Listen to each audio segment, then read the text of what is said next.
Rien de ce que l'homme manifeste dans sa vie n'apparaît par hasard. Avant d'être visible, chaque acte, chaque parole, chaque direction empruntée a d'abord pris forme dans l'invisible. La pensée est une semence silencieuse. Elle s'enracine dans l'esprit, mûrit dans le cœur et finit toujours par porter son fruit dans la réalité. Comprendre la nature de ses pensées, c'est comprendre la direction que prend sa vie. Car tout ce que l'on vit à l'extérieur n'est souvent que le reflet de ce que l'on entretient à l'intérieur. Les bonnes pensées portent toujours de bons fruits. Elles purifient l'esprit, apaisent le cœur et inspirent des paroles justes, des gestes alignés, des choix cohérents. Une pensée tournée vers la compréhension engendre la patience. Une pensée nourrie par la gratitude ouvre la porte à la joie. Une pensée guidée par la bonté prépare des actes qui élèvent. Ces pensées sont comme une terre fertile. Elles permettent à l'être de croître droit sans se déformer, en harmonie avec ce qu'il aspire à devenir. Mais l'esprit, laissé sans vigilance, peut aussi devenir un terrain d'ombre. Les pensées négatives y prennent racine en silence, jalousie, rancune, peur, mépris.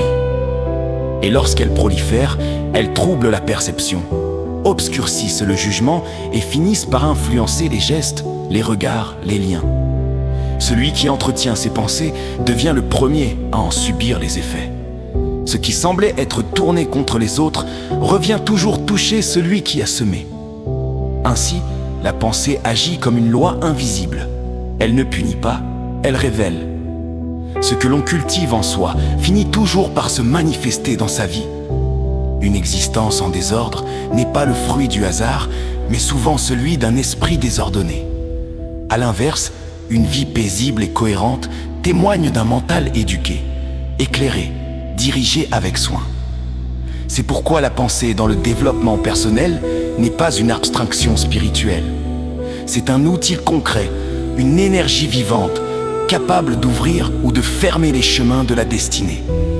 Prendre soin de ses pensées, c'est apprendre à se gouverner intérieurement. Car l'homme ne récolte jamais autre chose que ce qu'il a d'abord semé dans son propre esprit. Là où il choisit la lucidité, la droiture, la gratitude, les fruits seront sains et durables. Mais là où il laisse croître la confusion ou l'amertume, la récolte sera amère. Surveiller ses pensées n'est donc pas une contrainte morale, c'est un acte de sagesse, un exercice d'amour envers soi-même.